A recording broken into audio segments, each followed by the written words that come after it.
کہ جو معمول سے ذرا ہٹ کے ہیں. جی معمول ہوتا ہے نا کہ آپ مسجد جاتے ہیں, لوگ صحت مند ہوتے ہیں, مسائل نہیں ہوتے, لیکن جب صورتحال ایسی ہو کہ آپ کو یہ معلوم ہو اور یہ بات سب لوگ ایکسپرٹس کنفرم کر رہے ہوں کہ آپ اگر قریب آئیں گے, جڑ کے کھڑے ہوں گے جیسے جماعت میں ہوتا ہے, تو پھر ایک انسان دوسرے انسان کی جان کے لیے خطرہ بن سکتا ہے. تو ایسے موقع پر اللہ کے دین ہی کا حکم ہے کہ ہم دوسروں کی جان کا احترام کریں, ہم وہ تمام احتیاطی تدابیر اختیار کریں کہ جس کے نتیجے میں ہم ایک دوسرے کی حفاظت کریں. سو انشاءاللہ ہم اس جذبے کے ساتھ جب گھر میں نماز پڑھیں گے اور مسجد میں جانے کے اس عام طریقے کے باوجود کہ جس کے لیے ہمارے اندر خواہش, میلان, جذبہ پیدا ہوتا ہے, تو انشاءاللہ ہم کو گھر میں نماز پڑھنے کا بھی اتنا ہی اجر ملے گا, اس لیے کہ یہ کام بھی ہم اللہ ہی کی رضا کے لیے کر رہے ہیں. بالکل درست. اس میں ہمارے پیش نظر اللہ ہی کے بتایا ہوا وہ حکم ہے کہ ہم نے دوسرے انسانوں کا خیال رکھنا ہے, انسانی جان کا احترام کرنا ہے. اچھا خالد صاحب, ایک اور چیز ہے کہ ہم جب پڑھتے ہیں کہ مسجد کی طرف راغب کیا جاتا ہے دین میں, تو اسی لیے فرمایا گیا کہ مسجد میں نماز پڑھنا جو ہے وہ اس کا ثواب زیادہ ہے, 27 گنا زیادہ ثواب ملتا ہے جب آپ مسجد کی طرف جاتے ہیں. تو لوگوں کے ذہنوں میں یہ کشمکش ہوتی ہے کہ بھائی اب دیکھیں ہم تو گھر میں نماز پڑھیں گے تو ہمیں وہ ثواب نہیں ملے گا. اچھا پھر ایک اور معاملہ ہمارا یہ ہے کہ ہم ثواب کو کاؤنٹر یا میٹر کے طور پر گننے میں مصروف ہو جاتے ہیں, اس کی فیل کے بجائے, اس کے جو مقصد ہے اس کے بجائے وہ ہم کاؤنٹر لگا دیتے ہیں کہ میرے 100 ثواب ہو گئے یا 500 ہو گئے وغیرہ, ڈبل ہو گیا. ہاں ڈبل ہو گیا. اس طریقے کی ہمارا جو رجحان ہے وہ یوں ہو جاتا ہے. تو اس کی طرف بھی ذرا کلیئرٹی فرمائیں کہ دیکھیں یہ جو ثواب کا کاؤنٹر ہے وہ نہ چلائیں, عبادت جتنی دل سے ہوگی وہ اتنی زیادہ مقبول ہوگی. یہ بات سمجھانے کی ہے لوگوں کو, اور میرا خیال ہے کہ یہ بہت ضروری ہے کہ یہ بات واضح کی جائے کہ ہر نیکی کا عمل اپنے اندر دو پہلو رکھتا ہے. ایک پہلو ہے وہ ظاہری عمل جو ہم کرتے ہیں, جیسے نماز پڑھتے ہیں, مسجد میں جا کے نماز پڑھتے ہیں, اور ایک اس کا باطن ہے, آپ کہیے اس کی اصل حقیقت ہے, وہ مقصد, وہ پرپس کہ جس کے لیے ہم نیکی کا کام کرتے ہیں. جب تک کہ وہ مقصد صحیح طرح سے ملحوظ نہ ہو اور اس کے مطابق ہم اس عمل کو نہ کریں, ہم اجر کے مستحق نہیں ہوتے. یعنی نماز ہم پڑھیں گے اللہ کو یاد کرنے کے لیے, اللہ کی رضا کے لیے, اور جب ہم اس مقصد کے لیے اقدام کریں گے تو اللہ تعالیٰ ہم کو اجر دے گا. لیکن فرض کیجئے کہ ایک شخص بس ویسے ہی سیر کے لیے جاتا ہے, وہ سمجھتا ہے کہ وہاں جا کے کچھ فزیکل ایکسرسائز ہو جاتی ہے, باقی اللہ کو یاد کرنا, اللہ کو راضی کرنا, لوگوں کے حالات سے آگاہ ہونا اور ان کے ساتھ ہمدردی کرنا, یہ پیش نظر ہی نہیں ہے. تو پھر وہ جو اجر اور ثواب جس کا ذکر کیا جاتا ہے اس کا انسان مستحق نہیں رہتا. اب یہ دیکھیں نا, اس کی ایک بڑی مثال ہمارے ہاں جو بہت لوگوں کے ہاں عام ہے لیکن وہ لوگوں کو سمجھانے کی ہے جی, کہ ہم یہ کہتے ہیں کہ قرآن مجید پڑھنے کا ثواب ہے. یقیناً ہے, لیکن بھائی یہ ثواب کیوں ہے؟ اس لیے کہ قرآن ہدایت کی کتاب ہے. اللہ نے ہم کو اپنے رہنمائی کے لیے اپنی ہدایت نامے کو بھیجا ہے, تو ہم جب اس کی کتاب کو پڑھتے ہیں سمجھ کے اس مقصد کے لیے کہ ہم کو رہنمائی حاصل ہو, تو اللہ ہم کو اجر دیتا ہے. لیکن بدقسمتی سے ہمارے ہاں کچھ یہ چیز مشہور ہو گئی ہے کہ نہیں, نیکی کے ظاہری عمل کو کرنے سے بھی انسان اجر کا مستحق ہوتا ہے. میرا خیال ہے کہ اگر یہ تصور واضح ہو جائے کہ ہر نیکی کا عمل اپنے اندر ایک ظاہر اور اپنے پیچھے ایک باطن, ایک حقیقت رکھتا ہے, دونوں کو ملحوظ رکھنے کے بعد انسان اللہ کو راضی کرتا ہے اور اللہ کے اجر کا مستحق ہوتا ہے.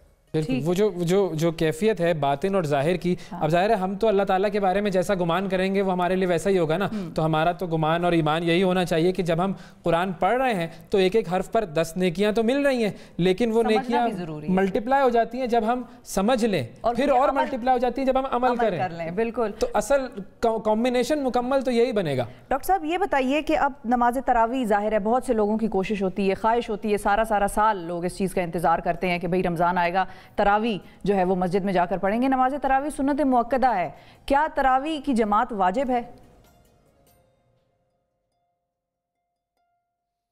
گزارش یہ ہے کہ یہ اصطلاحات تو بات کی بنی ہوئی ہیں. اصل چیز یہ ہے کہ نبی اکرم صلی اللہ علیہ وسلم نے اپنی ساری زندگی رمضان مبارک کے معمولات میں بھی صرف اور صرف تہجد کی نماز پڑھی. آپ کی تہجد کی نماز تھی کہ جو آپ کی زندگی کا معمول تھا. قرآن سے معلوم ہوتا ہے کہ وہ آپ کے لیے فرض تھی. یہ معلوم ہوتا ہے کہ ایک سال غالباً آپ کی زندگی کے آخری سال جب رمضان آیا تو آپ عام طور پر تہجد کی نماز اپنے گھر میں اپنے حجرہ مبارک میں پڑھتے تھے. اس رمضان آپ ایک موقع پر باہر تشریف لے آئے تو جو لوگ مسجد نبوی میں موجود تھے انہوں نے آپ کے ساتھ جماعت پڑھی.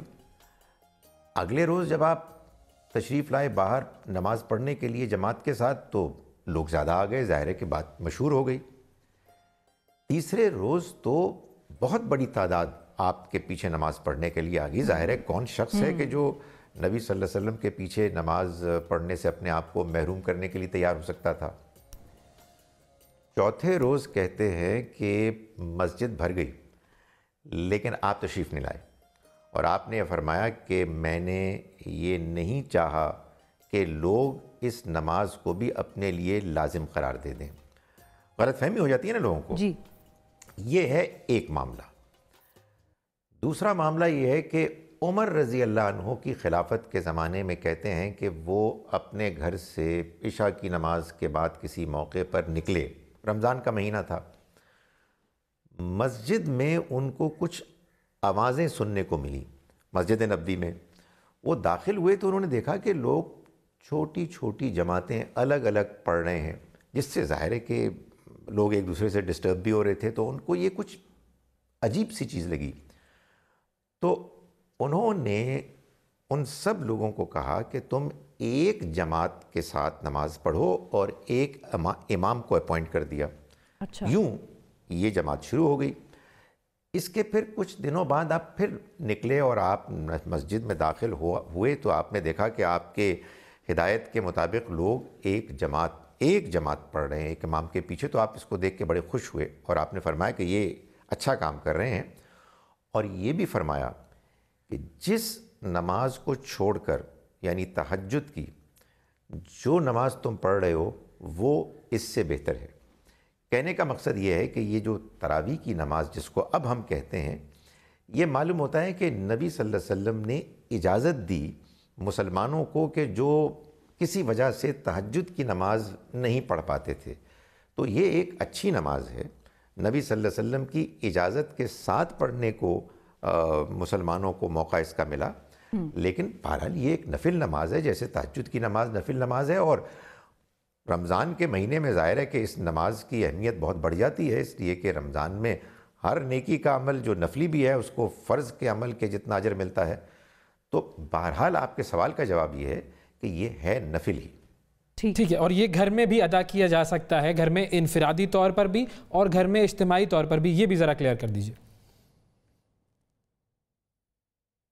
گزارش یہ ہے کہ میں نے جو واقعہ سنایا اس میں اصل میں جو بات معلوم ہوتی ہے کہ نبی صلی اللہ علیہ وسلم بالعموم رمضان نبی ہو تب بھی اور رمضان میں بھی گھر میں ہی پڑھتے تھے انفرادی طور پر.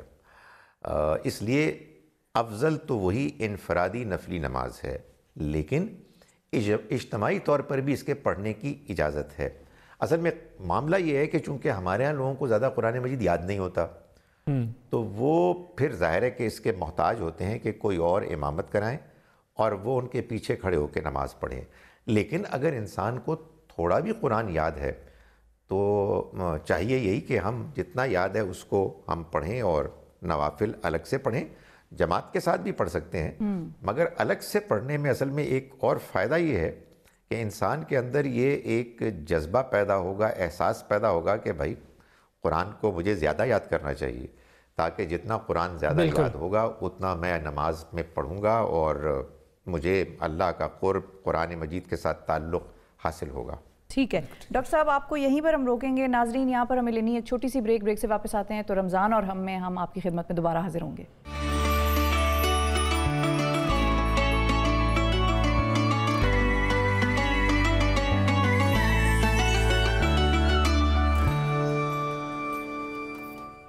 رمضان اور ہم میں ایک مرتبہ پھر خوش آمدید. ڈاکٹر خالد ظہیر صاحب ہمارے ساتھ موجود ہیں اور ان سے ہم بات کر رہے تھے رمضان المبارک میں جو مساجد کی بندش ہے اس کے حوالے سے. ڈاکٹر صاحب، ایک حدیث میرے سامنے ہے جس میں حضور اکرم صلی اللہ علیہ وآلہ وسلم نے فرمایا کہ مومن کی مثال، مسجد کے بغیر مومن کی مثال ایسی ہے جیسے پانی کے بغیر مچھلی ہوتی ہے.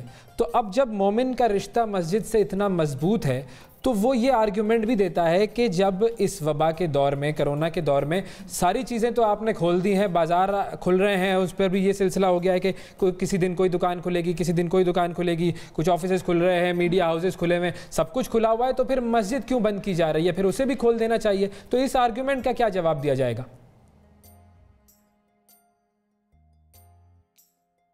دیکھیے ہمارے ہاں یہی پرابلم ہوتی ہے کہ ہم ایک لائن آف آرگومنٹ لیتے ہیں، ایک دلیل کو لیتے ہیں اور اس کو بہت زیادہ بیان کرتے ہیں اور باقی دوسری چیزوں کو نظر انداز کر دیتے ہیں. ہمیں پوری دینی ہدایات کو ایک ساتھ لے کر چلنا ہے. یہ جو آپ نے حدیث سنائی بالکل بجا ہے اور اس میں کوئی شبہ نہیں ہے کہ مسجد ایک غیر معمولی جگہ ہے. بندہ مومن کا دل وہیں اٹکا رہنا چاہیے. مگر قرآن مجید نے ہم کو یہ بھی بتایا ہے کہ جس نے کسی ایک جان کا قتل کیا، جان لینے کا ذریعہ بنا، اس نے گویا کہ پوری انسانیت کو قتل کر دیا. بالکل. جس نے ایک جان بچائی، اس کو زندہ رکھا، اس نے پوری انسانیت کو زندہ کیا، اس کی جان بچائی. یہ جذبہ ہونا چاہیے کہ اس وقت جو ہم عمل کر رہے ہیں وہ در حقیقت ہم انسانیت کو بچانے کا عمل کر رہے ہیں. یہ آرگومنٹ سرے سے نہیں ہونی چاہیے کہ لوگ دوسرے مقامات پر کیا کر رہے ہیں. دین میں جب بھی ہم کوئی عمل کریں گے تو وہ عمل ہمیں کرنا چاہیے کہ جو آئیڈیل عمل ہے، جو اللہ کے حکم کے مطابق ہے، کہ جو دین کی اصل سپرٹ کو پروموٹ کرتا ہے. دین کی سپرٹ یہ ہے کہ ہم دوسروں کے لیے اذیت نہیں بنیں گے، دوسروں کو تکلیف نہیں پہنچائیں گے. اور بالخصوص اگر ہمیں یہ بات معلوم ہو گئی ہے کہ ہمارے دوسروں کے قریب جانے کے نتیجے میں ان کی جان کو خطرہ لاحق ہو سکتا ہے، تو یہ عین اللہ کا حکم ہے، دین کا تقاضا ہے کہ ہم ان تمام اجر کی باتوں کو اس وقت ایک طرف رکھیں اور اس اجر کی طرف آگے بڑھیں کہ جس میں یہ بتایا گیا ہے کہ ہمیں دوسروں کی جان بچانی ہے اور اس میں اللہ کی بڑی رضا ہے. لیکن خالد صاحب، قطع کلامی کی معذرت، کیا یہ ڈبل سٹینڈرڈ نہیں ہوتا کہ آپ کہیں کہ بازار کھول دو، مسجد نہ کھولو؟ بازار میں بھی تو وہی کام ہوگا، لوگ ایک دوسرے سے ٹکرائیں گے، ایک دوسرے سے قریب ہوں گے، وہاں بھی بیماری پھیلے گی. مسجد میں یہ کام نہ کرو، تو یہ ڈبل سٹینڈرڈ نہیں ہے کیا؟ دیکھیں، ہم اس پالیسی کو الگ سے کرٹیسائز کریں گے. میں تو یہ کہہ رہا ہوں کہ مسجد والوں کو تو آئیڈیل رویہ اختیار کرنا چاہیے. وہاں بھی کوئی آئیڈیل کام نہیں ہو رہا. جو ایسینشل سروسز ہیں، جو ناگزیر کام ہیں، انہیں تو بہرحال کرنا ہی پڑے گا تمام تر احتیاط کے ساتھ.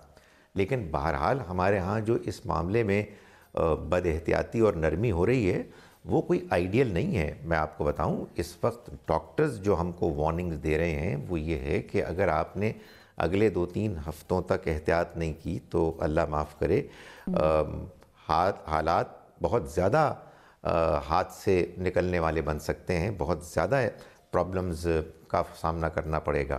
اس وجہ سے ہم کو جب ہم مذہب دین کی بات کرتے ہیں تو سب سے زیادہ ذمہ داری کا مظاہرہ کرنا چاہیے. آپ دیکھیے نا، کل کو خدا نہ خواستہ اس موذی مرض میں اضافہ ہو جائے تو آپ لوگ بات کریں گے نا کہ یہ لوگ مسجدوں میں اکٹھے ہوئے تھے، مذہبی اجتماعات ہوئے تھے اور اس کے نتیجے میں یہ سب کچھ ہو گیا. جبکہ ہمارا دین ہم کو کہہ رہا ہے کہ احتیاط کرو. تو اس معاملے میں جو لوگ اپنے جذبات کا اظہار کر رہے ہیں، میں سمجھتا ہوں کہ اس میں ایک انالوجی میرے ذہن میں ہمیشہ آتی ہے کہ نبی صلی اللہ علیہ وسلم جب تشریف لے گئے عمرہ کرنے کے لیے اپنے ساتھیوں کے ساتھ، تو صلح حدیبیہ والے واقعے میں ان کو اللہ نے حکم دے دیا کہ اب تمہیں اور آگے نہیں بڑھنا اور عمرہ نہیں کرنا. تو لوگوں کے بڑے جذبات تھے کہ بھائی عمرہ کرنے جا رہے تھے, اللہ نے خواب میں پیغمبر صلی اللہ علیہ وسلم کو یہ بتایا کہ ہم عمرہ کریں گے, لیکن بہرحال جب اللہ کا حکم آ گیا تو عمرہ کیے بغیر وہ لوٹ گئے.